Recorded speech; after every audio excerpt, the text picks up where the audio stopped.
Բարև ձեզ, բարի գալուստ իմ Story podcast-ի էպիզոդ 17-ը, այսօր իմ հյուրն է Լուսինե Աբգարյանը, ԱՄՆ-ում 5 biotech company-ների CEO co-founder, ԱՄՆ-ում, Եվրոպայում, Հայաստանում, Իսրայելում բազմաթիվ ստարտափների investor, խորհրդատու, mentor, Լուսինեն ունի PhD biophysics-ից, MBA UC San Diego-ից եւ ունի 2 հրաշք երեխաներ։ Բարի գալուստ Լուսինե ջան, իմ Story podcast։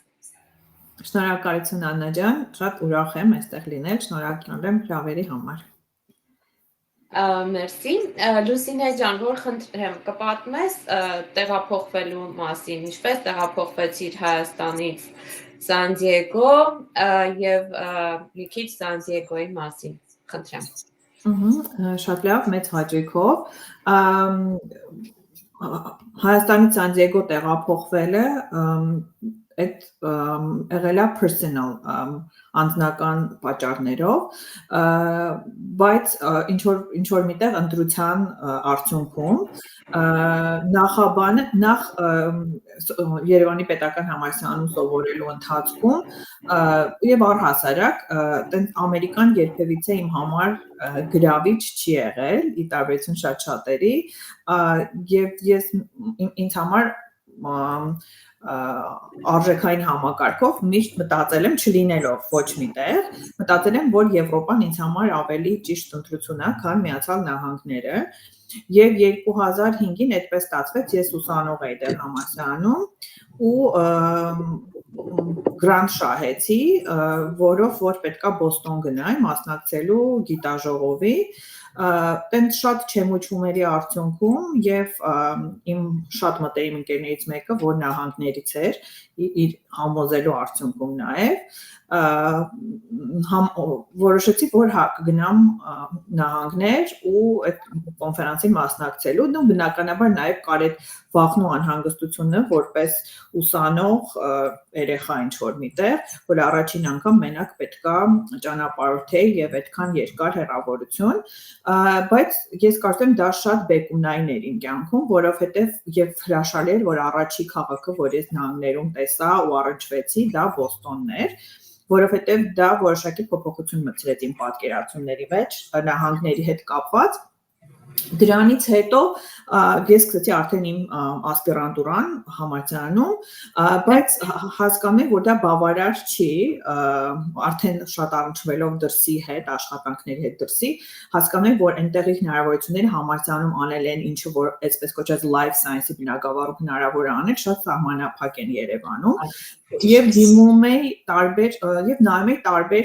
համալսարաններ աշխատում եք, բնականաբար դեռ այդ գիտակցությամբ, որ Եվրոպայում եմ ուզում լինել, դիմել էի University College London ու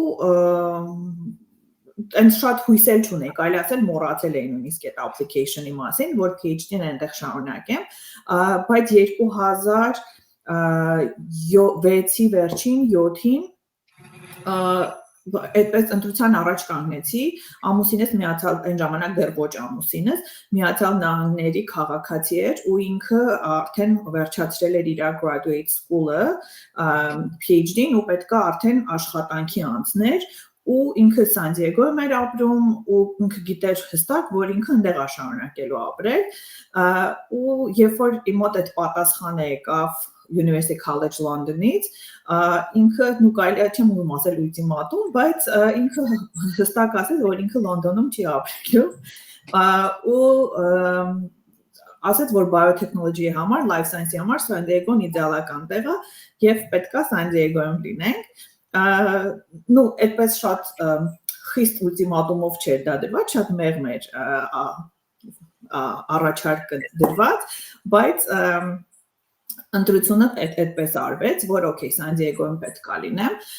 եւ San Diego եկա 2007-ի ամռանը, իրականում այդ ժամանում մտածեցի, օքեյ, կշարունակեմ, արդեն գրեթե վերջացնում էի թեզը Երևանում, համալսարանում, ու տենց եկա San Diego 2007-ի ամռանը տեղափոխվեցի, այդ ժամանակ արդեն բալիկել էի սպասում, ու տենց շատ հետաքրքիր ճանապարհ սկսվեց, որովհետեւ կես կես մտքով եւ աշխատանքով դիսերտացիայի վրա է աշխատում համալսարանի հետ կապված, այդ իրական շատ բարդ թղիություն էր, դրան զուգահեռ փորձում էի հասկանալ, ադապտացվել այդ կյանքի ընթացքին Սան Դիեգոյում, իմ գալը Սան Դիեգո այդպես է տեղի ունեցել, այսինքն դա աշխատանքային choice չի եղել կամ հանկարծակի, ինչպես տեսնում հյուրերի մոտ green card են ունեցել, տեղափոխվել են կամ այդ տեսակ չի եղել։ Լավ նա էր, որ ընտանիքը,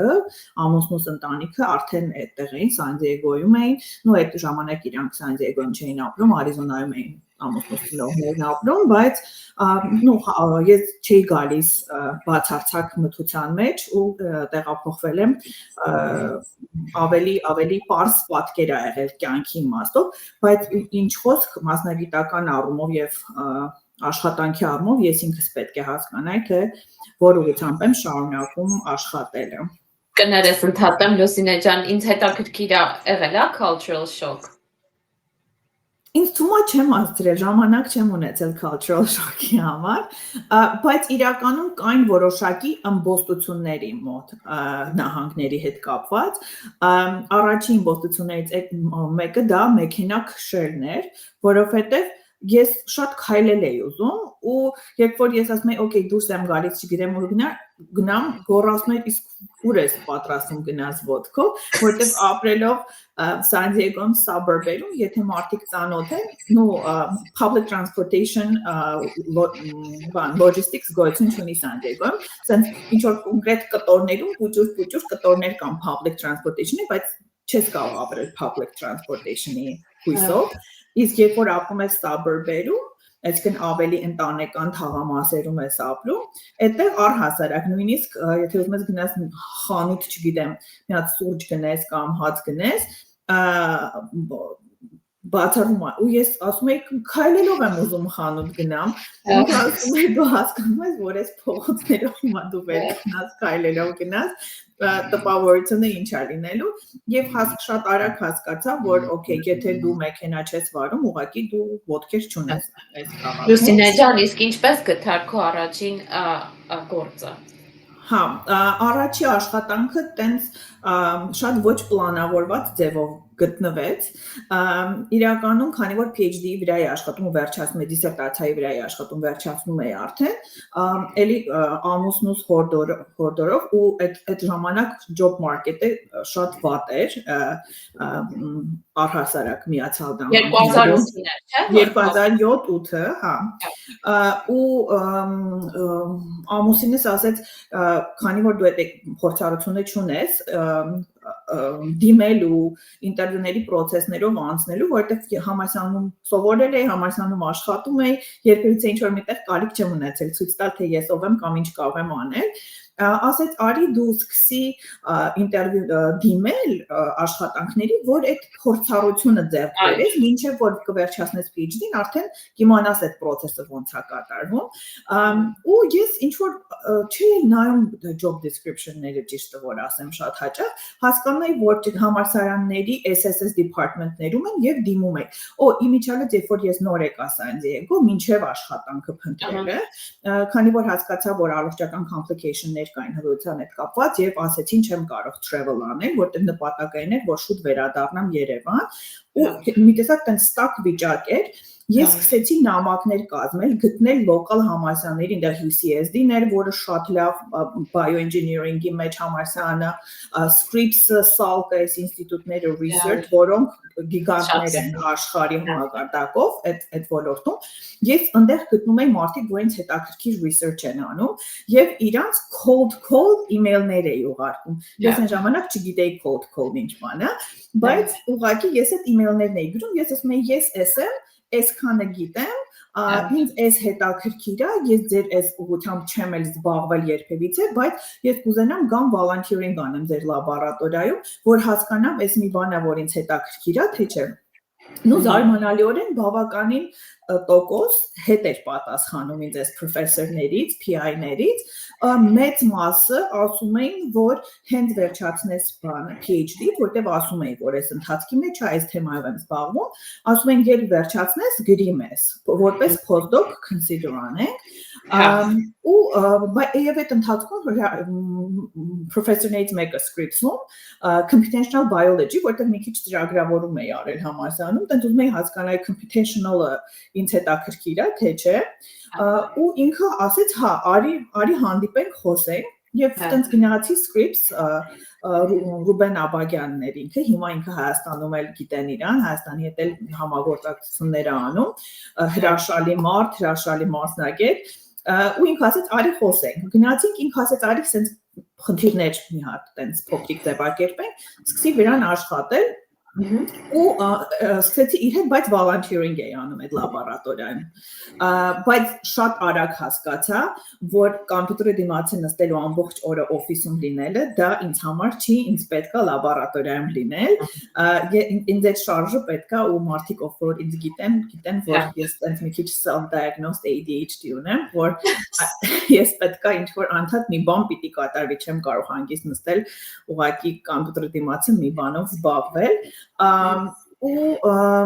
բայց դա ինձ համար հրաշալի փորձառություն էր, մարդկանց հետ ծանոթանալ, այդտեղ գնալ, եւ իհարկե հարմար եղավ, որ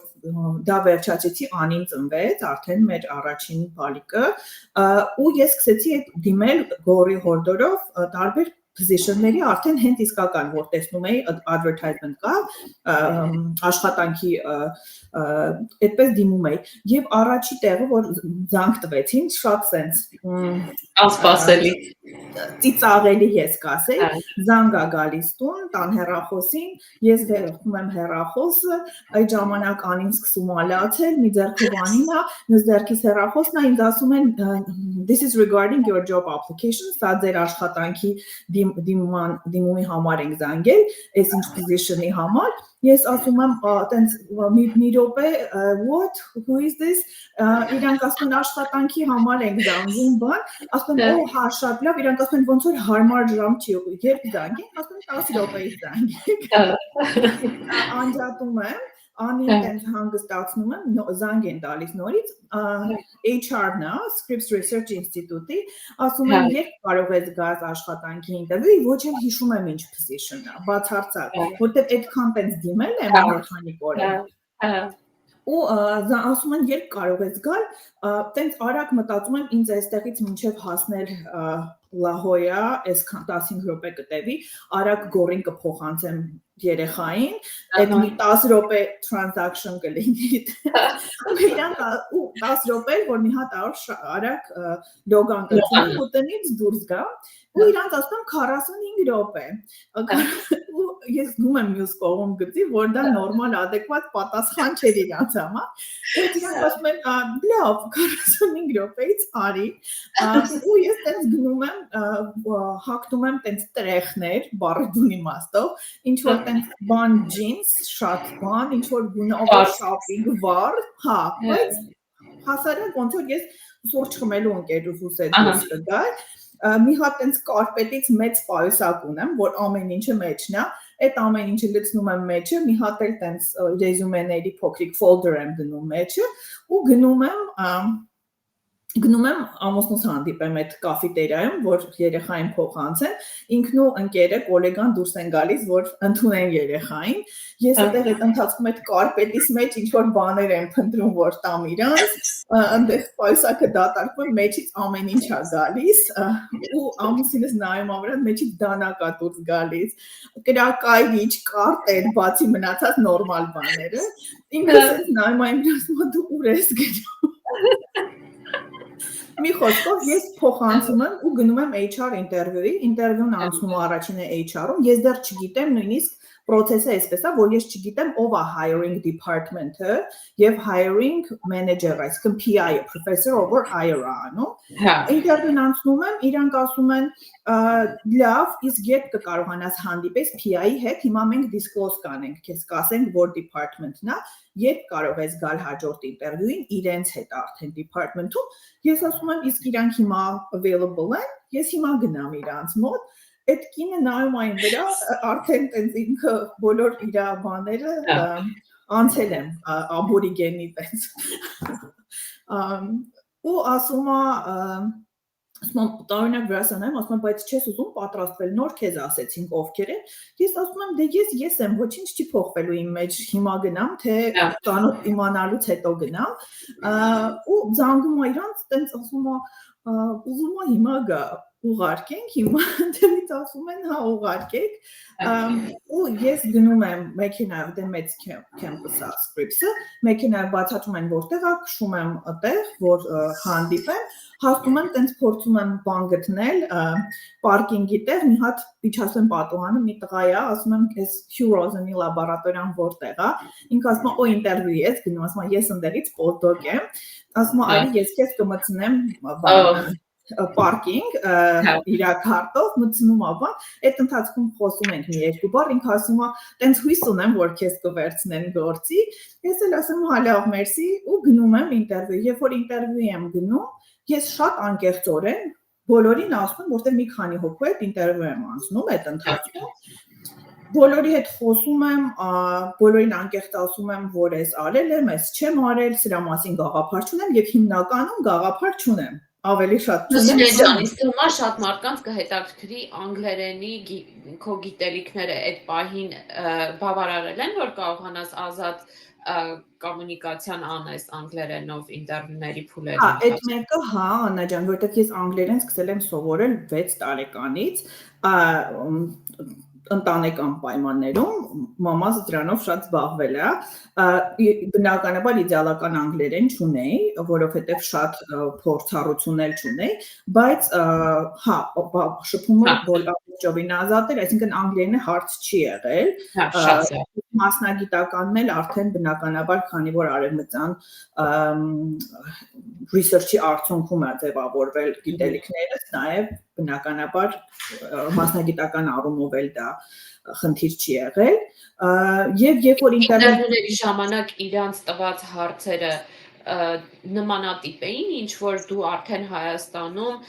մագիստրատուրայի եւ PhD-ի ընթացքում սովորել էիր։ Իրենք ավելի շատ փորձում էին մասնագիտական հարցեր գրեթե չեն տրվել, այսինքն խնդիր լուծելու հարցեր, որ ես իրանց համար խնդիր լուծեմ կոպիտ ասած, բայց ավելի շատ եղել են նայած ում հետ։ Այսինքն մարդիկ են եղել, որոնք ուղղակի հարցրել են ինչով եմ զբաղվել եւ ռեզումեից մեջ տեսել են, ու ես սկսել եմ իրանց բացատրել, թե ես ինչով եմ զբաղվել։ PI-ը, ով որ professor-ներ եւ head of department, իր հետ խոսակցությունը առհասարակ ուղղակի զրույց ա եղել, ու ես շատ զարմացել եմ, որ մենք ընդհանրապես ոչ այս job advertisement-ի հետ կապված բանից ենք խոսում, այսինքն երկֆոտո միկրոսկոպիայից ենք խոսում իր հետ, այսինքն դա եղել է լրիվ, ու ես հետո իրան ասում եմ, բայց այս position-ը սրա հետ կապ չունի, չէ՞, ինքը ասում էր, չէ, ուղղակի this is fascinating for me, այսինքն ու տարբեր թեմաներից ենք խոսել, բայց ես իրենց անկեղծ, որտեղ սա կենսաբանական experimental medicine լաբորատորիա էր, այսինքն շատ կենսաբանական էր, ես գալիս էի ֆիզիկայի ֆակուլտետից Երևանի պետական համալսարանի, մեր համար բիոֆիզիկայի ամբիոնն եմ ավարտել, բայց մեր համար DNT-ն դա ուղղակի բիոպոլիմեր էր, կենսաբանական կյանքի հետ կապված ոչ մի այդպես ուղիղ առնչություն չի եղել, ու ես իրան դա շատ անկեղծ ասում էի, այն վիճակն էլ լրիվ տիբանան գիդալ, нет, но батька видал, как барин видал, ես իրանց տենց լրիվ ասում եմ, որ ես տեսել եմ սրա մասին, լսել եմ սրա մասին, ինչ որ գրքում կարդացել եմ, սրա մասին ընդհանրապես գաղափար ունեմ, շատ անկեղծ։ Ու դրանից հետո վերջանում է, ես տենց բոլոր դռներով ներս նայելով, ժպտալով, հետո կհասկանամ, որ սա կարևոր նշանակություն ունի, դեռ չգիտեմ, տենց բոլորի հետ բան անելով գնում եմ, ինձ եւ անունները չեմ հիշում այս մարդկանց, ես գալիս եմ տուն, ինձանով շատ ուրախ հպարտ չեմ ասել, չէ, տենց որ առաջի բանը ինտերվյուն accomplished, ծիճկան դրած, ու ես բուք եմ անում Տոմս Երևան գնալ, որտեղ պիտի գայ վերջի մինիմումներս հանձնեի Երևանում, ու անին արդեն 6 ամսականի կողմերն է, ու տենց ինձ այն շատ գոհ եմ այդ ամենչով, առաջի բանը արված է, փորձը, Մի քանի օր հետո հեռախոսազանգ է գալիս, ասում է հայ, կարող ենք Լուսինեի հետ խոսել, ասում եմ ես եմ, ասում է էս ինչն է, ասում եմ ով, ասում է անորից կրկնում է անուն, ասում է քեզ հետ ինտերվյու եմ արել, ասում եմ օ, հա, ու տենց որտես են լրիվ ինքը դուրս է եկել իմ մտքից այդ process-ը։ Ինքը ասում է մենք որոշեցինք we decided to move forward with you անգլերեն գիտեի, բայց օրինակ արտահայտություններ կար, որ նույնիսկ շատ լավ չէի բանանում։ Ավելի ամերիկյան Հա, այսինքն այդտեղ հասկանում եմ, այնքան գիտեի, որ կարողանում էի հասկանալ այդ ինչա նշանակում, կոնտեքստում,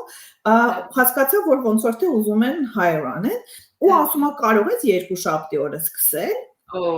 Ես ասում եմ, հա, իհարկե կարող եմ սկսել, ու անջատում եմ, ասում եմ, դե 2 շաբթի օրը կմոտենաս HR, որ փաստաթղթերը ստորագրես։ Ես գորը գալիս ատուն, այդ երևի 4-շաբթի է։ Գորը գալիս ատուն, ես ասում եմ, տենց ասել եմ հայ իրանց, հիմա ասում եմ, օ, բա անի հետ ինչ ենք անելու, որովհետև 6 ամսական երեխա ունենք ձեռքներիս, ու մենք իսկ ընդեղ daycare մարդիկ երբ որ հղիանում են, արդեն սկսում են հերթ կանգնել իրանց երեխային լավ daycare տանելու համար։ Ու մենք սենց հեկտիկ ձևով ամբողջ այդ weekend-ը ծախսում ենք բան գտնելու literally ամբողջովին բան մանկապարտեզ գտնելու համար, care գտնելու համար Զոի, մեր բախտը ուղղակի սենց ահավոր բերում է, գորի գոլեգաներից մեկը խորհուրդ է տալիս միտեղ, ասում է, այս կնոջ մոտ շատ շուտ են հերթագրվում, բայց փորձեք, մենք զանգում ենք ու պարզում է, որ ինչ որ դեպք է եղել, սենց ինչ որ ոչ շատ հաճելի, հա, որ ինչ որ մեկի տեղը ազատվել է ու անին տենց շատ լավ տեղում է հայտնվում, որը որ շատ կարևոր կոմպոնենտ էր այս ամեն ինչի։ Ես 2 շաբթի օրը HR-ի փոխարեն գնում եմ իմ ղեկավարի մոտ։ Գնում եմ իրան մոտ ու ասում եմ,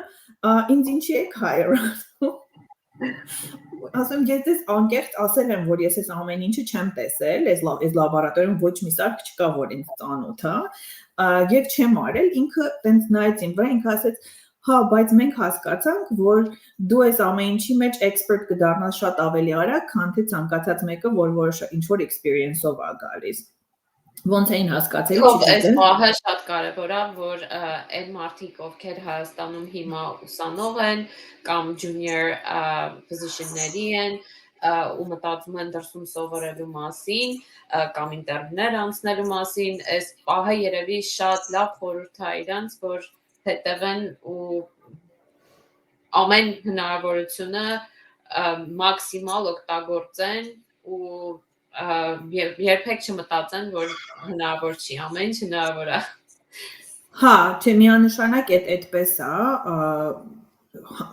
եթե իսկապես ուզում ես ու եթե գիտես ինչ ես ուզում, որովհետև եթե չգիտես ինչ ես ուզում, դա էլ է դժվարացնում, բայց այս պարագայում ես գիտեի, որ ես ուզում եմ research environment-ի մեջ լինեմ, ես համարյա ամեն օր քշում էի այդ ինստիտուտների կողքերով, ոնց որ բան չունեի անելու այնտեղ, բայց տենց ոնց որ ես ուզում էի անդադ այդտեղ լինեի, այդ տարածքում լինեի։ Մենք ինչ որ ընկերներ բաներ որ ունենում էինք միտեղ, անդադ այդ առիթներ էինք ստեղծում, որ գնայինք այդ մասին, որտեղ իմ համար ես հոդվածներ էի կարդացել, ես դրա վրա էի սովորել, ու ինձ համար դրանք թվացել էր, որ լուսնի վրա ինչ որ կառույցներ են, ու մեկ էլ դու գալիս ես, տեսնես, որ այդ ինստիտուտը կա, ու դու այդ պատին կարող ես կպնել, ու դու այդ դռնից կարող ես ներս մտնել։ Հիմա ամեն ինչ այնքան ավելի հասանելի է թվում։ Այն ժամանակ, չգիտեմ, Watson and Crick-ը, ովքեր DNT-ի պարույրն են հայտնաբերել, հա, 50-ականներին, իրանք լաբորատորիա ունեին սալքում, այսինքն դու մի հատ դու Նոբելյան մրցանակակիրներ, քանի Նոբելյան մրցանակակիրներ ունեն այս ինստիտուտները։ Ես իրանց հետ առնչություն եմ ունեցել face to face conversational ու Հայաստանում ապրելով համալսարանում սովորելով դու չէի կարող նույնիսկ մտածել, որ դա իրական կարող է լինի, էլի։ Մի փոքր ես եմ փորձից կիսեմ, քանի որ podcast-ը ֆորմատը, ես էլ եկել էի Los Angeles 4.0 GPA-ով կիրառականից ու չգիտեի ես էլ ինչ եմ անելու Ամերիկայում, հետո ինձ ասեցին ոնց էլ չէ կարաս volunteering անես ինչ որ միտեղ սկսելու համար, ես էլ քո նման դրա համար էի շատ ժպտում, որովհետև ես էլ քո նման նամակներ էի ուղարկել հիմնականում Caltech-ում, հետո գնացի ասեցին պատմի ինչ thesis work ես արել bachelor's-ի համար, տենց craft theory-ից պատմեցի մի քանի բան որ արել էի, ասեցին դե արի volunteering, ես էլ PhD-ների հետ եմ նստել Caltech-ում մի տարի, volunteering research եմ արել, բայց իմը այն էր, որ ես պրոստը ինձ չպատկերացեցի ու ինձ անգլերենը, ես չեմ անգլերեն կոդպես չեմ սովորել փոքրուց, որը շատ վատ է եղել, եւ իսկապես լսողներին խորհուրդ ենք տալի, որ տարիքում լինի ինչ էլ լինի, հաստատ միանշանակ ժամանակ հատկացնել, անգլերեն սովորել, practice անել, միանշանակ հետագայի համար ճիշտ է։ Շատ մերսի Լուսինե ջան, որ կիսեցիր առաջի գործը գտնելու քո փորձը, իմ կարծիքով մեծ այս ինֆորմացիան մեծ օգնություն կլինի շատ մարդկանց համար։ Շատ կուզենայի իմանալ ինչպես դուրս եկար հետո այդ հաստատությունից։ Այդ հաստատությունից դուրս գալը, okay, ես ընդեղ գնացել էի որպես pit stop, որ վերջացնեմ իմ PhD-ն եւ հետո շարունակեմ biophysics էլի, բայց իրականում ինձ ահավոր սկսեց դուր գալ այն ինչը որ անում էի այնտեղ եւ դա applied science էր, որը որ Հայաստանում մենք դրա այդ առնչություն կարելի ասել չունեինք առհասարակ կիրառական գիտություն եւ հենց առաջի պրոյեկտը, որին որ join էի արել, այդ պրոյեկտի շրջանակ այդ department-ում, ինքը դեղ էր, այսինքն մենք develop էինք անում, զարգացնում էինք, ստեղծում էինք դեղամիջոցներ տարբեր հիվանդությունների համար եւ առաջի պրոյեկտը հիմա FDA կողմից եւ EMA-ի կողմից միջազգայինորեն հաստատված դեղամիջոց է ցրված սկլերոզի համար, Crohn's-ի համար, ulcerative colitis-ի համար, հայերեն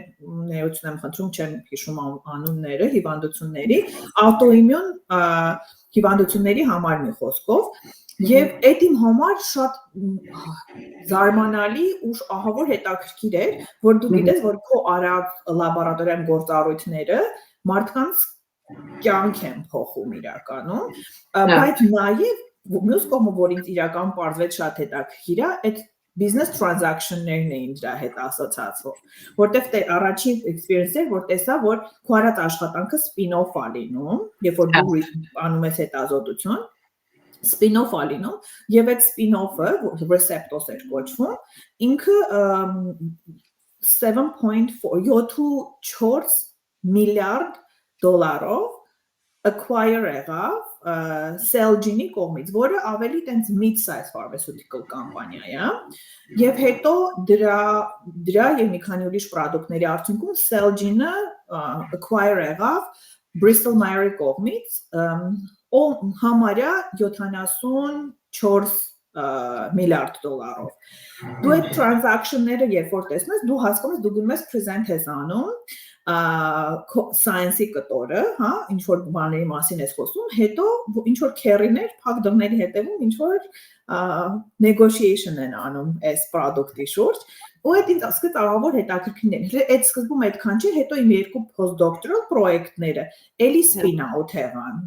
արդեն neurological հիվանդությունների տիրույթում, հիմա իրանք արդեն անցել են երկու transaction-ներով, ու ուտեղ ինձ ահավոր շատ սկսեց բիզնեսը հետաքրքրել։ Բայց քանի որ ես ամեն դեպքում գալիս եմ post-սովետական կուլտուրայից, գիտնականների ընտանիքից,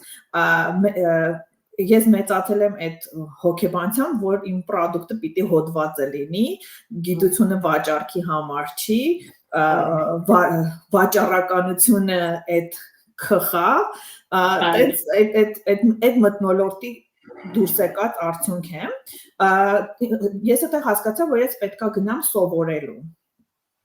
ու նաև մի տեսակ տենց թեթևակի նախանձախնդրություն ունեի կամ չգիտեմ, սպիտակ նախանձ կամ չեմ կարող ասել թե ինչ, ոչ մի չարությամբ լցված բան, բայց սենց ցանկություն կար արևմտյան կրթության հետ առնչություն ունենալու, like literally, ու այս որ բաններ, այս որ թիվներ, որ MBA-ը սկսեց։ MBA-ը սկսել եմ իրականում 18-ին, բայց այս մտքերը սկսել են ավելի շուտ լինել, ուղղակի ոնց որ տենց չէի հասկանում, թե որտեղից կարելի է սկսել, ոնց կարելի անել, երբ որ դու ակադեմիական ինստիտուտում ես աշխատում, այդ transfer industry շատ հեշտ, շատ տրիվիալ չի արվում, հատկապես եթե ակադեմիական ինստիտուտը դրա համար նախատեսված պայմանների չունեն։ Մի շանսը, որ ես ունեի, մեր spin-off-ի հետ տեղափոխվելներ Սան Ֆրանցիսկո, որտեղ ինվեստորներն ուզում էին, որ կամպանիան լինի Սան Ֆրանցիսկոյում, բայց ես չէի ուզում իմ ընտանիքը տեղափոխել Bay Area, դա personal ընտրություն էր, ու ես մնացի San Diego-ում եւ իրանք սկսեցին ինձ outsource անել Bay Area-ից, South San Francisco-ից, San Diego export էին անում, պրոյեկտի իմ մասը basically, բայց դու էլի չես լինում այդ ինդուստրիայի մեջ ու հասկանաս ոնց է ինդուստրիան աշխատում, ու համար հասկանալի է, որ okay, ես ոնց որ տենց բիզնես ինտուիցիա կար որոշակի չափով, բայց ես այն մարդկանցից եմ, որ ես չեմ կարող negotiation անել եւ իմ point ուժեղ հիմնավորել, եթե ես դրա տենց հիմնական base գիտելիքը չունեմ, ես մի բանի համար argue կանեմ, եթե ես ֆունդամենտալ գիտելիքը դրա ունեմ, եթե օթում չեմ կարող անել, ու դրա միակ տարբերակը իմ համար այն էր, որ ես պետք է այդ կրթությունը ստանամ, այդ որոշումը կատարվել է overnight basically, այսինքն նույնիսկ այդ MBA-ին դիմելը, ես դիմել եմ, երբ որ camping trip-ի էի Սիդոնայում, ու գիտեի, որ այդ deadline-ը կամ ես այս գիշեր դիմում եմ, կամ չեմ դիմում, ու տենց reception չեղած մասից քշել եմ մի հատ ինչ-որ Starbucks Սիդոնայում, որ ու հեռախոսով apply եմ արել MBA-ի համար։ Մի հատ կներես, որ ընդհատեմ, բայց երևի մի հատ փաստ նշենք, որ 2018-ին արդեն 2 բալիկ ուներ, չէ՞։ Հա, այդտեղ Զոին, այդտեղ արանքում Զոին, չգիտեի, որ պետք է ասեի դրա մասին, 2013-ին 12-ին Զոին ա ծնվել, իմ երեխեքը տենց իմ հետ իմ էտապներով անցել են PhD-ին ունենալը, իմ պաշտպանության իրանք երկուսն էլ ներկա են եղել իրականում, բայց հետաքրքիր է այդ երեխեքի հետ կապված կտորը, որ ես երբ որ երևի 20 տարեկան էի կամ 21, ես իմ համար հստակ որոշեցի, որ լուրջ հարաբերություններ չեմ ունենալու, մինչև 27 տարեկան, մինչև 30 տարեկան չեմ ամուսնանալու, մինչև 4 տարի ամուսնուս հետ չապրեմ երեխա չեմ ունենալու, բայց իրականությունն էր, որ ես 34 տարեկանում 10 տարեկան երեխա ունեի, ու դրանից լավ բան չէր կարող լինել, այսինքն ես հիմա այնքան ուրախ եմ, որ իմ երեխեքը իմ հետ այս ճանապարհը անցել են, հեշտ չի եղել, այսինքն երբ որ հատկապես կամպանիաները կառուցելու ընթացքում, ասենք բարի բուն իմաստով իրանք գիշերները օֆիսի բազմոցին են անցկացրել, հույս ունեմ այս երեխեքի հետ կապված պաշտպանող օրգանիզացիաները չեն լսում, բայց միևնույն ժամանակ չգիտեմ բաներ ա եղել, որ ես շատ կուզենայի այնտեղ լինեի իմ երեխեքի կյանքում ու ինչ-որ բաներ էլ նաև բաց եմ թողել, բայց այդ ճանապարհը ինձ թվում է ճիշտ էր անցնելը, ու այդ երբ որ գնացի MBA անելու եւ Անիկային եւ Զոին ու այն տարիքում էին, որ իրականում նաև լավ ուշադրության կարիքեր ունեին, չգիտեմ, տենց տարիք կա, որ չունեն այդ ուշադրության կարիքը, բայց կներես, պրոստը ուզում եմ նշեմ, այսինքն 2018-ին, երբ որ դու սկսեցիր MBA-ը, դու վերջացրել էիր PhD-ին, բայց ունեիր full-time գործ եւ 2 երեխա։ Այո, ես PhD-ին վերջացրել էի, իմ հիմնական աշխատանքն էր, ես շարունակում էի դեռ այդ լաբորատորիայում աշխատել, որը այսինքն ես դեռ չեմ եկել այդ կետին, որ դուրս եմ եկել Scripps-ից։ Ու հարցը չեմ մոռացել, որ դա էր, բայց ինքը տենց ճանապարհ էր, ոնց եղավ այդ դուրս գալը, էլի։ Ու երբ որ սկսեցի MBA ու ոչ միայն full-time աշխատանքը ու երեխեքը կային, այլ նաև այդ ժամանակ ես ուրիշ համալսարանում վճարանք professor էի։ Այսինքն նաև դասավանդում էի, ու ես հիշում եմ, որ այդ օրերին ամուսնուս մաման ինձ ասեց, բայց դու մեղք չես, ես ասեցի, բայց երբ որ առաջարկում են ափսոս ա, որ մերժեմ, բայց իրականում որոշ ժամանակ հետո MBA անելու ընթացքում հրաժարվեցի դասավանդելուց, որովհետև ուղղակի ժամանակի էլաստիկությունը հասկացա, որ ինձ չի երիքում, տենց այդ խնդրին բախվեցի ու ու միայն մնաց full-time MBA անելը եւ full-time աշխատանքը ընտանիքի հետ միասին բնակել։ Քանի տարի վերջացրեցիր MBA-ը։ Այն ծրագիրը, որ ես էի անում, ինքը 9 quarter-անոց ծրագիր էր, այսինքն 2 տարի եւ մի ամառ, ես վերջացրեցի 8 quarter-ի ընթացքում, բայց վերջի quarter-ը կարող էր չլիներ, որովհետեւ շատ dense էի վերցրել դասերը ընթացքում, բայց որոշակի core դասեր կային, որ ուղղակի միայն այդ quarter-ում էր տրվում, դրա համար տևեց 2 տարի։ Հա, Լուսինե ջան, քո դեպքում լրիվ հասկացա MBA անելը ինչի էր քեզ անհրաժեշտ, իսկ ընդհանուր քո խորհուրդը հիմա արդեն MBA անցնելուց հետո որ մարդիկ ճիշտ է անեն MBA։ Գիտես, ես տենց խորհուրդներից սովորաբար խուսափում եմ, որովհետև տենց ստանդարտ ֆորմուլա չկա, բայց ես կարծում եմ, իմ բարեկամ ես կարող եմ ասել, իմ համար այդ network-ը ստեղծելն էր, իմ համար բազային գիտելիքներ ունենալը, եթե իմ համար մարքեթինգը օրինակի համար առաջ ուղղակի սիրուն նկարներն էին, ես սկսեցի հասկանալ, որ մարքեթինգի հետևը measurable-ներ կան, այսինքն մարքեթինգը որոշակի ֆորմուլաներ ու որոշակի գիտություն ունի իր հետևը, օրինակի համար եմ ասում։ Ես սկսեցի հասկանալ կոնկրետ այն ծրագիրը, որ ես էի անում, ինքը նպատակային էր։ MBA-ը կոչվում է MBA in Innovation, Entrepreneurship and Corporate Governance եւ հատուկ դիզայն արած այն մարդկանց համար, ովքեր որ ուզում են կամ ստեղծեն իրանց կամպանիաները, կամ ուզում են corporate structure-ի մեջ C-level-ում high executive level position-ներ զբաղեցնել։ Այսինքն դու սովորում ես շատ լավ financing, investment-ներն ես շատ լավ սովորում, բայց օրինակ marketing ես սովորում, բայց ոչ թե որպեսզի դառնաս marketing մասնագետ, այլ որ կարողանաս քո թիմի մեջ հասկանաս մարքեթինգի թիմի հետ ոնց աշխատես, այսինքն գրագիտություն է սովորում, բայց մնացած իմաստով արդեն սովորացման ծրագիր եւ ֆանտաստիկ network է իմ համար, բայց ամեն մեկը իր առաջ պետքա տեսնի, շատ կարեւոր է ինձ թվում է self awareness-ը, այսինքն ինքնաճանաչումը եւ հասկանալ քո բացերը որոնք են, քո առավելությունները որոնք են եւ ոչ միայն գիտելիքի, նաեւ personality, որտեղ գիտելիքի իմաստով եթե դու դրանք կարող ես լրացնել, personality իմաստով դրանք երբեմն ավելի լավ է, որ ճիշտ մարդկանցով լրացվի, ոչ թե քո գիտելիքներով։ Ու դա էլ է շատ կարեւոր, որ մենք հասկանանք, որ մենք 1% show-ն ամենասուccessful show-ն չի։ Երբ որ ամեն ճիշտ համակարգը կա ու քեզ ճիշտ մարդիկ են շրջապատում, այդ ամենալավ բաներից մեկն է։ Դրա համար մարդիկ պետք է identify անեն։ Ու հետո MBA ես լսում եմ, որտեվ շատ հիմա ուսանողների հետ եմ աշխատում կամ ավելի ինձանից ավելի երիտասարդ entrepreneur-ների շատ եմ լսում գնանք MBA անենք, Harvard-ում անենք, Stanford-ում անենք, չգիտեմ, ստեղ անենք։ Շատ կարևոր է նաև հասկանաս თუ ինչի ես այդ ինստիտուտը գնում անելու համար։ Հա, այդ էի ուզում որ դու ասեիր, հա։ Որովհետև օրինակ, չգիտեմ, Harvard-ում անել entrepreneurial MBA, ես չեմ կարծում օրինակ դա ամենաէֆեկտիվն է ֆինանսների մեջ, management-ի մեջ։ Please be my guest for example, բայց ասածս այն է, որ ամեն մեկը պետք է իր համար, իր համակարգում հասկանա ինչ բաց է լրացնում, որ այդ investment-ը եւ ժամանակի եւ գումարի էֆեկտիվ լինի։ Իմ պարագայում ես հիմա կարծում եմ հետ նայելով, որ դա ամենաճիշտ որոշումն էր, որ ես կարող եի կայացնել MBA անելը։ Ես շատ լավ ընկեր ունեմ, հրաշալի successful entrepreneur, San Diego-ից ընկերներ ենք, ինքը Bay Area-ում է, հայկական համայնքում բավականին լավ հայտնի է։ Մենք ես ասում եմ մանկության ընկերներ ենք, բայց 20-ներից ենք ընկերներ, նիհար ժամանակվա ընկերներ ենք։ Բայց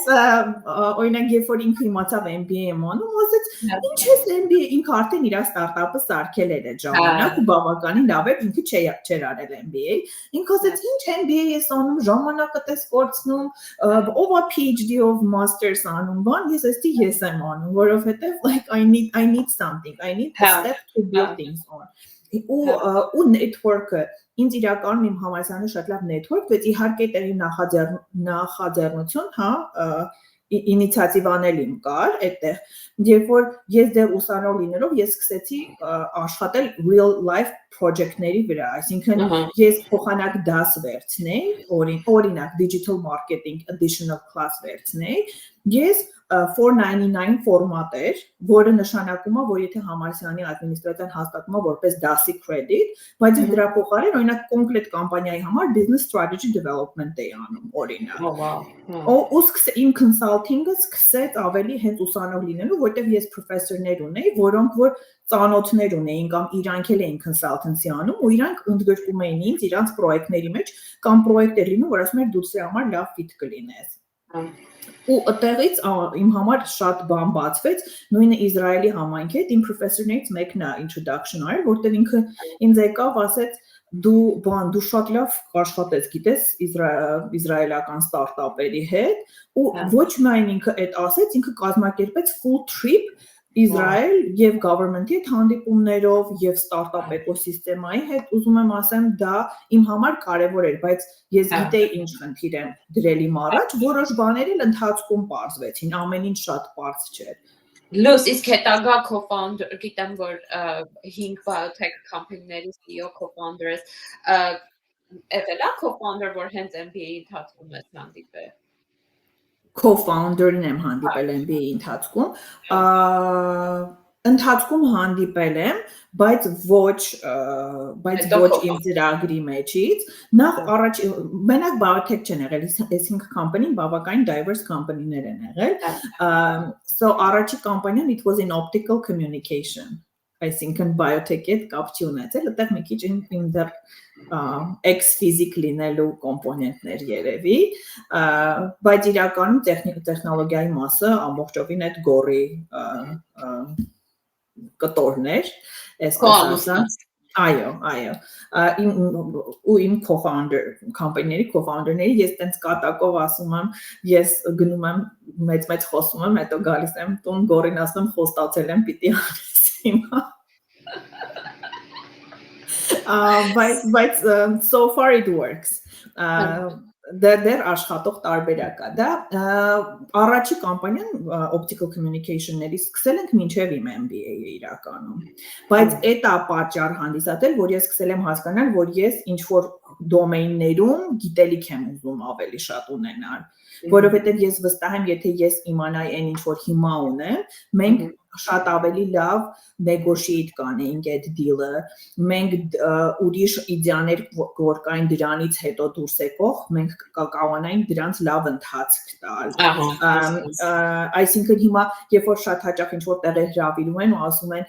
որպես serial entrepreneur their failing story-ն, որ ինչ failure ունեցել, ես միշտ ասում եմ define failure, որտեվ եթե ուզում եք ասեք, որ հա financially negative ենք դուրս եկել, տենց failure չեմ ունեցել, բայց ամեն մի этаպում որոշակի failing component եղել է, օրինակ այդ առաջի պրոյեկտի negotiation-ը, որտեվ դա պետական ծրագիր էր, ռազմական կոնտրակտորի հետ, ամերիկյան, ու իրանք ինչ ասել են, ես հարած յուղի տեղ ընդունել եմ, ես կոմունիկացիանով բանն էի անում, ու բայց ես հետո down the line հասկացա, որ ես երբ որ բան են ասում, ես կարող եմ իմ առաջարկը անել, այսինքն negotiation-ի տեղ կա օրինակի համար, կամ համաձայնվել տեխնոլոգիայի ownership-ը ոնց է լինելու, կամ կազմակերպության ընթացքը, կամ երկրորդ ուրիշ կամպանիայի ընթացքում, երբ որ դու պարտներիդ հետ անհամաձայնության մեջ ես լինում, այսինքն դու կամպանիան սկսում եք մի մտքով, հետո զարգացման ընթացքի հետ համաձայնություններ եք ունենում օրինակի համար, այսինքն ու սրանք իրական ամեն մեկը սովորելու ասում ես 5 կամպանիա, բայց մինչև հիմա էլ ես սովորելու ընթացքի մեջ եմ ու մի բանը, որ ամենաբանն է, որ ես տեսնում առաջի անգամ entrepreneur-ները երբեմն դա չեն գիտակցում, երբեմն իրական շատ լավ entrepreneur-ների եմ հանդիպում նաև, like seasoned, բայց առաջի անգամվա, որ սովորելը, այսինքն գնալ մեկին ասել է ես չգիտեմ ինձ օգնի ինձ սովորացրու, ամենալավ բանն է, երբ որ դու գնում ես ու բոլորին ասում ես ես ամեն ինչ գիտեմ, ոչ մեկ քո լավ ընկերը չի ուզում լինի, չէ, որովհետև երբեմն քեզ ամենաշատը ուզում օգնածին են, երբ որ դու օգնության կարիք ունես, բայց երբ որ դու գնում ես ասում ես ես էլ գիտեմ, մենք դե որ գիտես գնա արա։ Հիմա օրինակ ես ամեն этаպի մեջ հիմա էլ, չէ, 5-րդ կամպանիան է, Բայց հիմա օրինակ ինչ որ բաների մեջ ես mentor եմ փնտրում իմ համար, advisor եմ փնտրում իմ համար, որը որ եթե նայես բոլոր մեծ կամպանիաներն էլ ունեն այդ ամեն ինչը, ու մեկ էլ մի հատ բան, որ իմ համար տենց շատ կարևոր մնացել է, իմ մի հատ պրոֆեսորներից մեկը, դասը կոչվում էր CEO and Corporate Governance, ու ինքը իր բանը այն էր, որ ինքը ասում էր այն մոմենտին, որ դու հասկանաս, որ դու սենյակում ամենախելացի մարդն են, դուրս արի այդ սենյակից։ Ու ասում էր չվախենաս, որ քո թիմում քեզ շրջապատես քեզանից խելացի մարդկանցով։ Ու դա ինձ թվում է հրաշալի խորհուրդ է, որտեղ նույնը օրինակ այդ իսրայելական կամպանիաների հետ, որ երբ որ ինձ այն պրոֆեսորը ծանոթացրեց ու իրանց թվում էր, որ ես իրանց եմ օգնում, իրականում այդ իմ համար ահա որ լավ սովորելու playground էր։ Ու ես միշտ իմ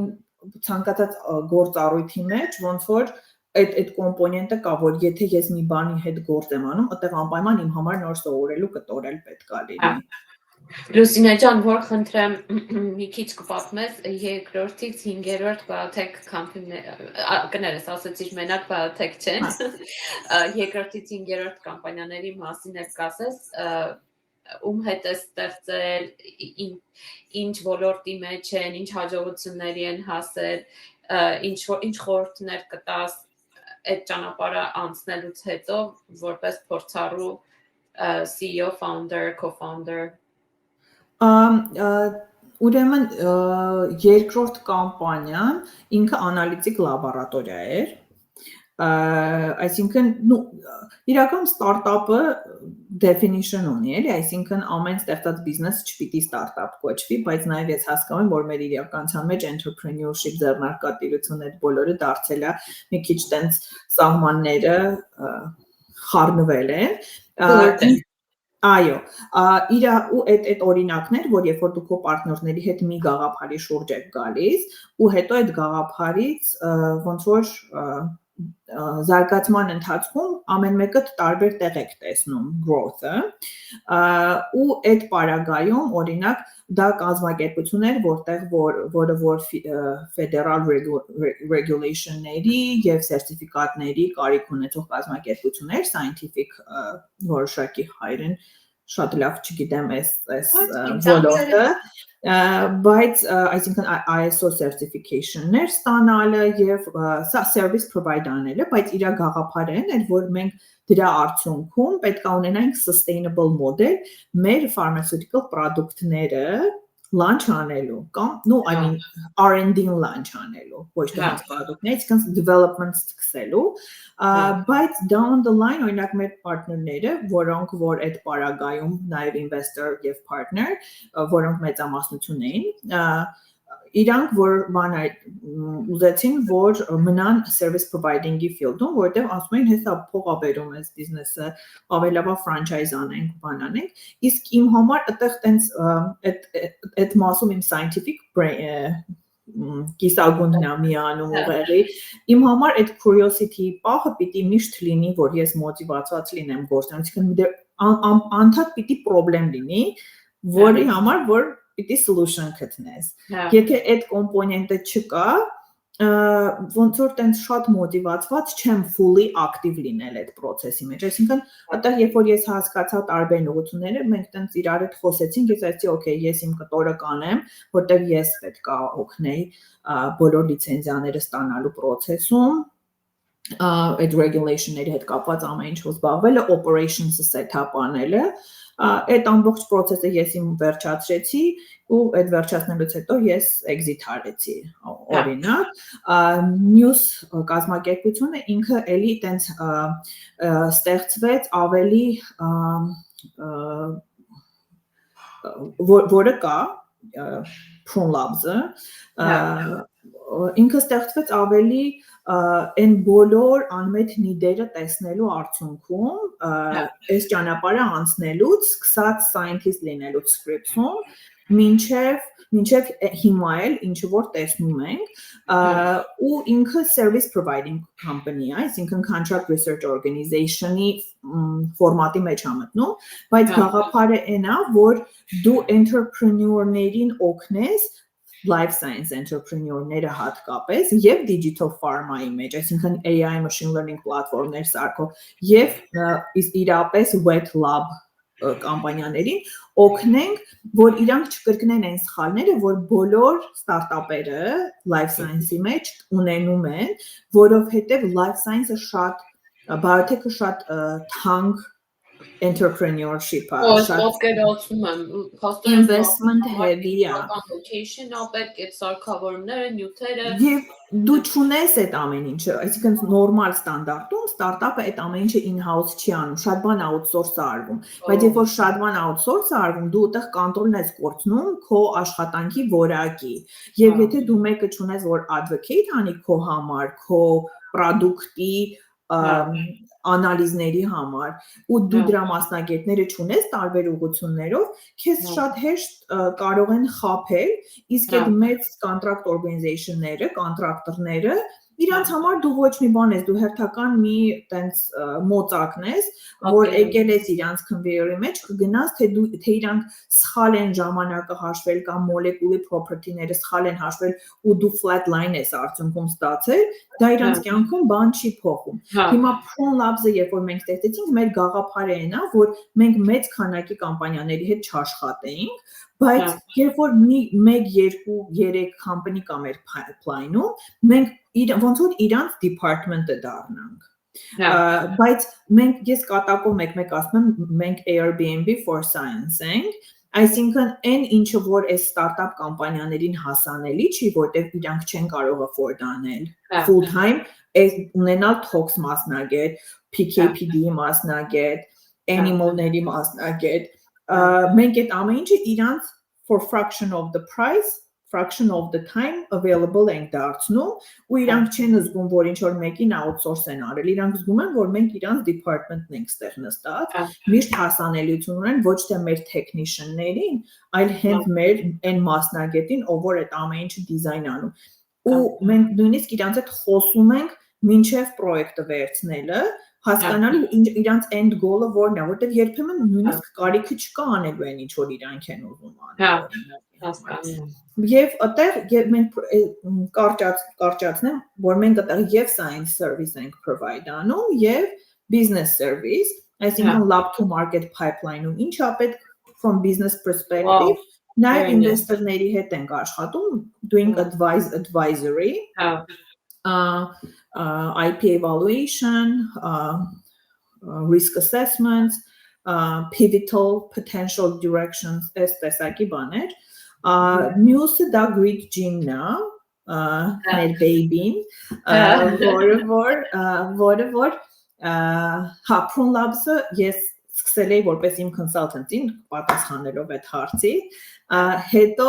down the line երկար negotiation-ների արդյունքում Գորին I brought Gord on board շատ երկար, իմ ամենաերկար negotiation-ն է եղել Գորի հետ, կատակ չեմ անում։ Բայց իրականում ամենաճիշտ որոշումն էր, որ կարող էինք անել, որ ինքը իր skill set-երով էլ միանա Prune Labs-ին։ Ու Prune Labs-ում իմ partner-ները նաև իմ երեխեքն են, իրանք share ունեն ստեղից, որտեղ իրանք այս ամեն ինչի կայանալու գործում իրանց մանկությունը տենց անցել է, էլի, ես տենց ոնց որ ինչ որ միտեղ excuse-ա, որ իրանք լիքը բան սովորում են այս ճանապարհին նաև, բայց իրականում definitely այդ guilty կտորն կա, ու այդպես, իսկ Greek Gene-ը այդ մերի scientific curiosity բավարարման տեղն է, որտեղ մենք արդեն 4-րդ կամպանիան է, չէ՞։ So, այստեղ մենք ունենք external partner, ես ու Գորն ենք, ու external partner ունենք, որ չեմ disclose անի, եւ գաղափարն է, որ մենք մի հատ հիվանդություն կա, որը որ համարվում է rare disorder, բայց ինքը օր-օրի շատանում են кейսերը, ու ինքը scientifically շատ հետաքրքիր puzzle է ու մենք աշխատում ենք իր համար լուծումներ գտնելու վրա genetic neuromuscular հիվանդությունը եւ այստեղ իմ հասկանալով որ նայեցի LinkedIn-ը եւ քո հետ տարբեր խոսակցություններ ունենալուց հետո իմ պատկերացմամբ ոնց որ A to Z տեղագործական կամպանիա է, որը որ հենց research-ով տեղի արտադրմամբ, չէ, մարքեթինգ, դուրս գալ համաշխարհային շուկա, այդ դեռ դու ես անում։ Մենք հիմա շատ early ենք այդ ամեն ինչի մասին խոսալու համար։ Մենք հիմա R&D early stage development-ի շրջանում ենք։ Մենք մի երեք ուղղություն ունենք այս կամպանիայում։ Մեկը այդ cell and gene therapy-ն է, հա, որով որ muscle regeneration ենք անում։ Այսինքն skeletal muscle-ը մարդիկ որ իրանց մկանների ֆունկցիան կորցնում են, մկան են կորցնում հենց ֆիզիկապես, ներողություն եմ խնդրում, եթե հայերեն ճիշտ չի հնչում ասածներս, գաղափարը նա որ ցողունային բջիջների միջոցով խթանել սեփական մկանների արտադրումը, այսինքն regenerative medicine ասա, Այդ մի ուղղությունն է մեր, այդտեղ մենք արդեն animal study-ների փուլում ենք, կենդանիների վրա փորձարկումների, որը որ կլինիկական study-ների հենց անմիջապես նախորդող փուլն է, չեմ ուզում ժամանակ ծախսենք բացատրելու թե այդ ամբողջ pipeline-ը product development-ի ոնց է տեղի ունենում life science։ Մենակ մի հատ հարց տամ, միջև FDA approved լինելը, animal-նա, clinical-նա, մյուսը որն է։ Նախ early discovery-ն է, չէ։ Concept creation-ը, early discovery-ն, հետո lead discovery-ն, optimization-ը, հետո animal study-ն, հետո դրանից դու գնում ես դու IND submission ես անում, այսինքն բացվում է investigational new drug, կապչունի drug-ա թե therapy-ա իրական, term-ն է այդպես, IND submission, այսինքն դու գնում ես FDA-ին, ասում ես ես այս դատան ունեմ, preclinical, ես ուզում եմ ինձ թույլ տաս, որ ես մարդկանց վրա սա փորձարկեմ։ Շատ կոպիտ եմ ասում, բայց այդպես է մոտարպես։ Եվ դրանից հետո սկսում ես clinical trial-ները, phase 1, phase 2, phase 3 եւ դրանից հետո արդեն approval-ը։ Դե հաջողություն Սինե ջան։ Շնորհակալություն։ Ու այդ մի ուղղությունն է, մյուս ուղղությունն է, որը որ ոնց որ նաև այդ 5-րդ company կարող առանձնացվեց, այդ դիագնոստիկայի ուղղությունն է, այսինքն օգտագործելով multidimensional data, օգտվելով հիմիկվա զարգացող տեխնոլոգիաներից, AI, machine learning եւ հնարավորությունից, որ մենք շատ large data կապենք, այսինքն մի պացիենտի մի հատ էքսպերիմենտը տերաբայթներով data է։ Եթե դու կարող ես հիմա հնարավորություն ունես այդ data-ն մշակելու, դա կարելի ասել բժշկական ոլորտը կարող է արմատապես փոխել եւ այսինքն դու կարող ես շատ հետաքրքիր prediction-ներ անել հիվանդությունների զարգացումների հետ կապված preventative նոր measure-ներ ունենալ եւ եթե առաջ հիմնական բանը դա գենոմիկան է, genomics, հա, իրական genomics-ը ուղղակի blueprint-ն է։ Genomics-ը ամենակիչ ինֆորմացիա տվողն է իրականում համակարգի հետ կապված, որտեղ մնացած փոփոխությունները environment-ից կախված եւ մնացած տարբեր external համակարգերից կախված տեղի են ունենում transcriptomics-ի level-ում, տեղի են ունենում proteomics-ի level-ում, շատ կարեւոր է metabolomics-ի level-ը, այդ ամբողջ process-ների metabolomics-ի արդյունքում ինչա տեղի ունենում ու այդ ամեն ինչի դատան հավաքելով մենք, չգիտեմ, sense ահավոր շատ ինքս ինձ հետաքրքիր է հիմա բոլորը խոսում են personalized medicine-ից, չէ, բայց ոնց որ ես my mind is after personalized medicine, երբ որ դու personalized medicine-ը դարձնես մասսայական, can you imagine that? It's like based on personalized medicine, you have so much data that it can be մասսայական application կարող ունենա։ Maybe շատ abstract եմ խոսում, բայց Ես մոտավորապես հասկացա, որովհետև ես chirology եմ օգտագործում, այս իմ հետաքրքիր կետիկների համար դեմքիս ու Curology-ն հենց personalized դա երևի չէ, որովհետև դու գրում ես մաշկի խնդիրները, իրանք ըստ քո մաշկի ship են անում կրեմերը, բայց նաև ես տեսել եմ, որ Target-ում կա, այսինքն երևի նման մի բան Curology-ն սկսել է, չգիտեմ։ We can talk about it offline, բայց այդքան էլ personalized medicine-ը ինչ որ դու ես ներկայացնում, okay, զուտ լսողների համար նաև այն ինչը որ ես եմ խոսում ինքը ավելի molecular level-ի վրա է, որը ավելի շատ accuracy ունի։ Կլինիկական picture-ը ինչի մենակ գնալ բժիշկին, բժիշկը քեզ հարցեր տա ու այդ հարցերի արդյունքում դիագնոզը այդքան ճշգրիտ չի կարող լինել, ինչքան նաև երբ որ արյան անալիզ են անում, երբ որ գենետիկ անալիզ են անում, չէ՞։ Այսինքն լիք ուրիշ ֆակտորներ կան, չէ՞, որ այդ կետիկներին նպաստում են։ Հիմա դա շատ լավ մարքեթինգ ստրատեգիա է, հա, երբ որ դու վաճառում ես personalized շամպուններ, մնացած ամեն ինչը, բայց that's not true personalized medicine. Հասկացա։ Դրա համար իրանք target-ում էլ կարող են վաճառեն ու հա։ Nothing against that company, just Հաջողություն քեզ Լուսինե ջան, քո բոլոր 5 կամպանիաների բռնած ճանապարհներում։ Կուզենայի մի փոքր պատմեիր, գիտեմ, որ դու հանդիսանում ես որպես investor բազմաթիվ ստարտափների համար, թե Հայաստանում, թե Ամերիկայում, թե Եվրոպայում, թե Իսրայելում։ Մի փոքր դրա մասին կպատմես։ Investment-ների մասին շատ չեմ ուզում տենց խոսել, բայց այդ մասից է, որ երբ որ հետաքրքիր պրոյեկտ ես տեսնում, ինչ որ ձևով ուզում ես engaged լինես, իրական տենց այդ investment-ները անելը սկսվեց փոքրիկ angel investment-ներից, հետո հետագայում նաև VC-ների հետ, որտեղ ինչքան էլ շատ ուզենամ angel investment-ը time consuming է շատ ավելի, որովհետև դու ինքդ պետք է անես due diligence-ը company-ների, հիմա ավելի շատ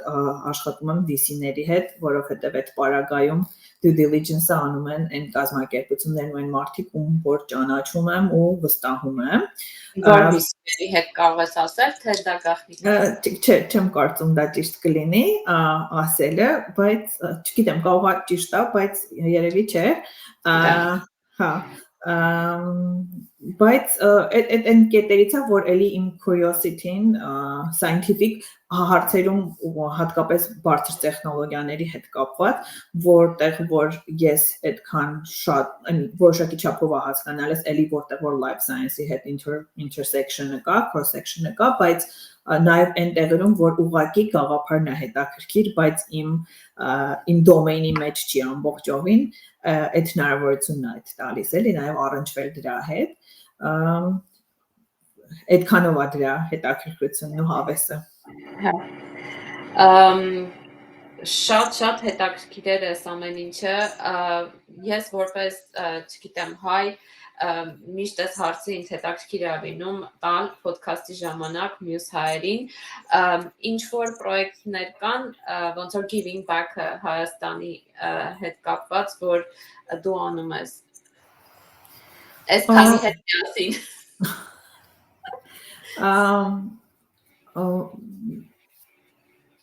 Կա, ինչ որ չափով կա, չեմ ուզում դրան սահմանում տամ, ասեմ այդ giving back-ա կամ չգիտեմ ինչա, բայց ինձ թվում է ոնց որ շատ հայերի մոտ մինչև 2020 թվականը Հայաստանի հետ կապված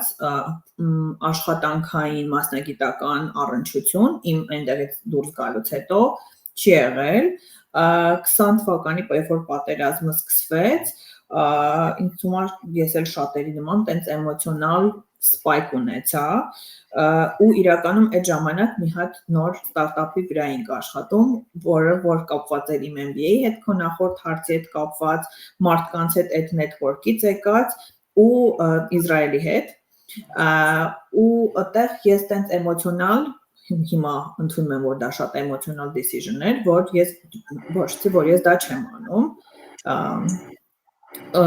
ու որոշեցի որ իմ մոտ անդադ այդ միտքն էր, որ ես դա այդքան չեմ աճել, ես ով եմ, որ մի բան էլ անեմ Հայաստանի համար, մինչև այդ էր միտքը անընդհատ, այսինքն Հայաստանին օգնելու հետ կապված, ոնց որ երևի բոլորը գումար ուղարկել այս կազմակերպությանը, այն կառույցին, երեխեքի հետ կապված ինչ-որ բաների, բայց 20 թվականին այդ շիֆտը տեղի ունեցավ իմ մոտ, որ ես սկսեցի մտածել, օքեյ, ես ինչ կարող եմ անել այն հնարավորությունների սահմանում, որ ես ունեմ,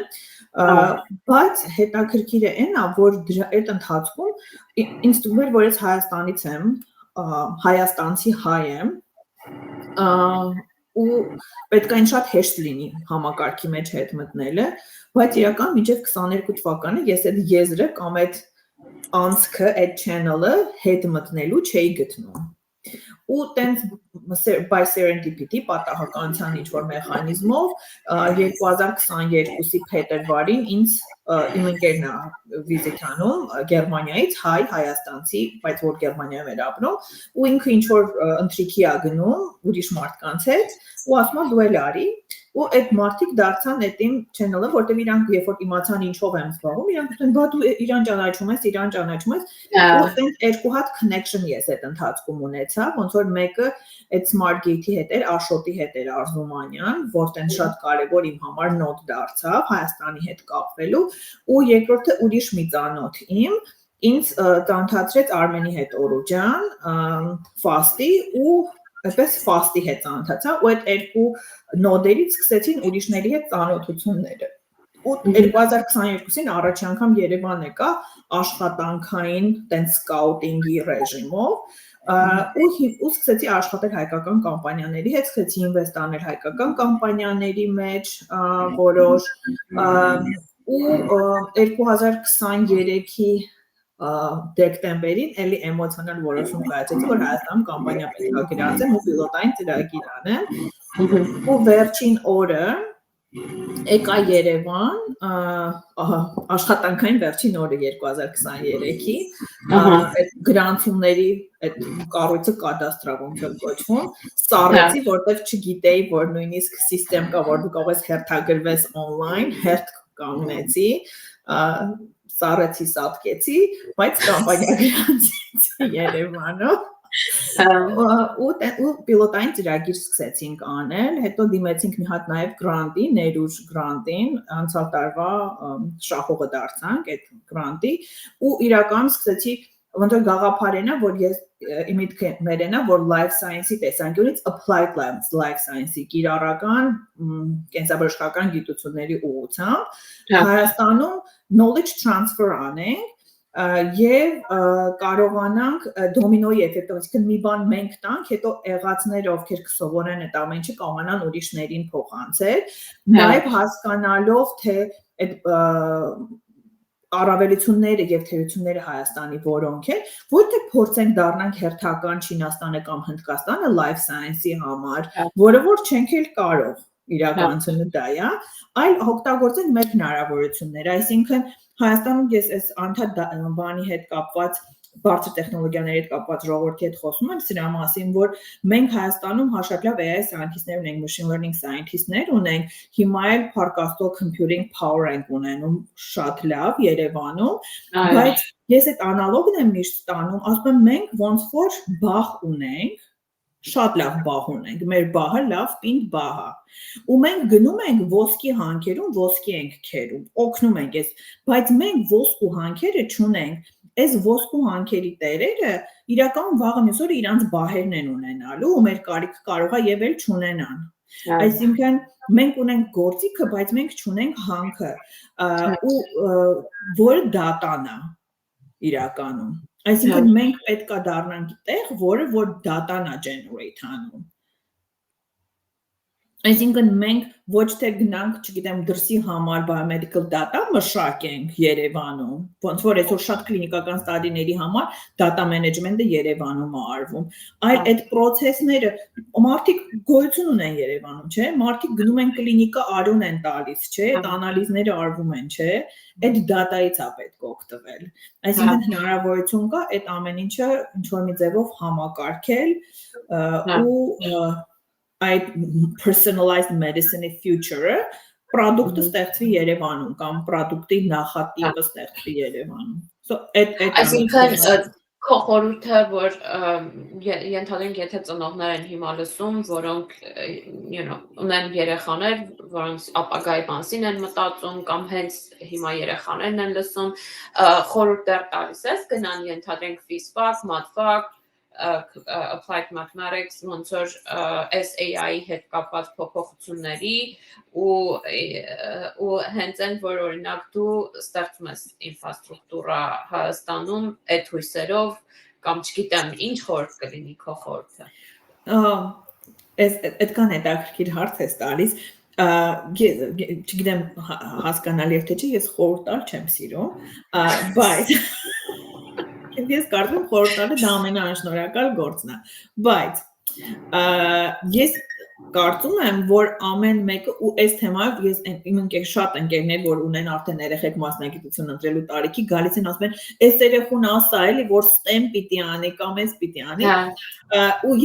հետո ես դարձնում եմ իրանց թշնամին, որտեղ ես դրան չեմ հավատում ու չեմ կարող դա ասել, ոչ թե ես չեմ հավատում, որ STEM աները լավ է, absolutely not, հավատում եմ, որ STEM աները լավ է, բայց ես ավելի շատ հավատում եմ, որ ամեն մարդ պիտի անի են, ինչը որ իրան դուր է գալիս, ինչը որ իրան Հայաստանում լույս, որովհետև ամենտեղ, եթե դու սկսես անես այն, ինչը որ քեզ ոգևորում է եւ դու ուզում ես վեր կանաս այդ անես, դու ուզում ես ուշ քնես, որտեղ դու դեռ այդ ես անում, եթե դու դա անես, քո ճանապարհը կտանի քեզ ճիշտ տեղ։ Հիմա եթե այս ասելով, նաև ես ինչ եմ ուզում ասել, այսինքն եթե ինչ-որ մեկը որոշել է, որ ինքը ուզում է կոշկակարությամբ զբաղվի, չպիտի մտածի, որ AI-ը իրանից կոշկակարությունը տանելու է կամ կոշիկի դիզայնը։ Պետք է սովորի այդ ժամանակների գործիքները ոնց ճիշտ օգտագործի իր passion-ը fulfill անելու համար։ Հիմա եթե մեկը իրան կենսաբանությունը, քիմիան, բժշկությունը, չգիտեմ ինչը, որ շատ-շատ passion է, ես իմ չսիրած խորհուրդը կլինի այն, որ իրանք ուղղակի հասկանան այս ժամանակում այդ մասնագիտությունը ոնց է հնարավոր անել, հաջորդ этаպում այս մասնագիտության փոփոխությունը ոնց է լինելու, ոչ թե ասեն կենսաբանության ֆակուլտետը թույլ է, չեմ ասում թույլ է կամ ուժեղ է, դա չի ասածս, բայց այսինքն ենթադրություն չանեն, որ այս ինչ մասնագիտությամբ Հայաստանում շատ բան չկա, մենք չգնանք այդ մասնագիտությամբ, ես խորհուրդ կտամ, որ հատկապես հիմա այնքան բաց է network-ը, իրանք այդ մասնագիտությունը հասկանան, ինչ է նշանակում, ինչ է, եւ մի հատ շատ կարևոր կոմպոնենտներից հայ լինելու, հրաշալի դիասպորա անենք ամբողջ աշխարհով սփռված, տարբեր level-ների, եթե քեզ այս մի բանն է, որպես երիտասարդ հետաքրքրում, փորձիր reach out անել դրսում այդ տեսակի մարդկանց ու հասկանալ դրանով Հայաստանում ինչ է կարելի անել։ Ինձ թվում է դա կարող է ավելի էֆեկտիվ ճանապարհ լինի, որ ամեն մարդ զբաղվի նրանով ինչը ուզում է, որտեղ երբ որ դու զբաղվում ես նրանով ինչը որ ուզում ես, եւ դու ես ավելի էֆեկտիվ լինում, եւ դու ավելի երջանիկ ես լինում, ու ճանապարհներն էլ գալիս են։ Հա, լրիվ համաձայն եմ քո հետ։ Շատ մերսի Լուսինե ջան, ինչ որ խորհուրդ կա կամ ինչ որ բան բաց թողել ենք, որ կուզենայիր անդրադառնալ կամ ինչ որ, չգիտեմ, մի բան կա, որ կուզեիր ավելացնել։ Այս խոսակցությունների հետ կապված դրա մասին խոսել ենք ես ու դու էլի, որ երբ որ ես podcast-ի կամ ինչ-որ panel-ի կամ մի բանի եմ գնում,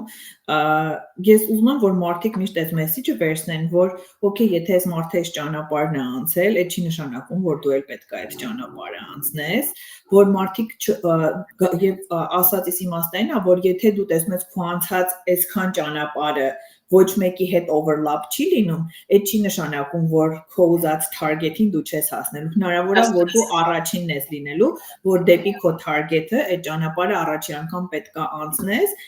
Մեկ էլ մի բան, որ ես վերջերս շատ նկատում եմ,